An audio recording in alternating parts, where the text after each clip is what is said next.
The doors were locked. The air was heavy with silence and fear. The men who once walked beside the Messiah now hid in the shadows. They thought the story was over. But they didn't know, the grave had already failed. One man wasn't there that night. Thomas, the one who had followed, believed, and lost everything. He walked the empty streets alone, haunted by memories of a crucified friend. Suddenly, the others came running, faces glowing, hearts burning. "We've seen him.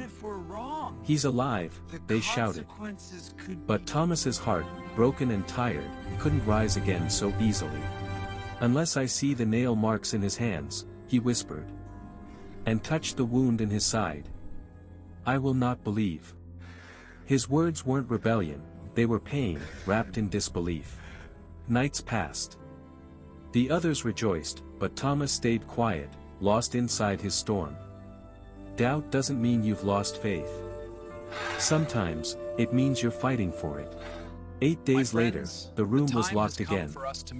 Fear lingered like a ghost, and yet, hope dared to flicker once more. And then, without warning, light filled the darkness. The one they mourned stood among them.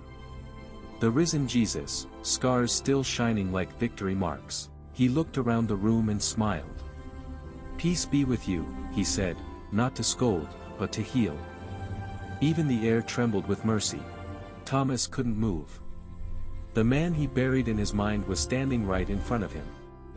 His breath caught, his soul, trembling between fear and awe. Jesus turned to him gently. "Thomas," he said softly, "put your finger here, see my hands." He wasn't angry at the doubt, he answered it with love.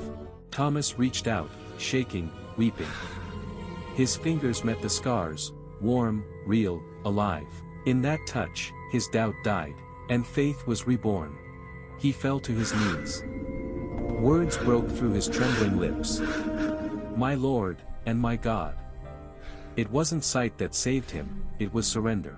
The others watched in awe. The same hands that once held nails, now held forgiveness. Heaven had touched earth again. Jesus smiled, "You believe because you've seen. Blessed are those who have not seen, and yet believe." Words that reached beyond that room, all the way to you and me. The doubter was gone. In his place stood a believer, bold, fearless, full of light.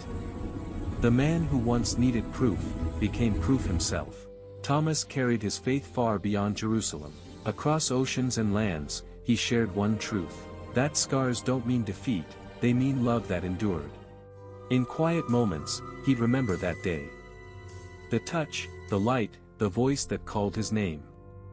Every scar became a sermon in his heart. Generations later, that faith still burns.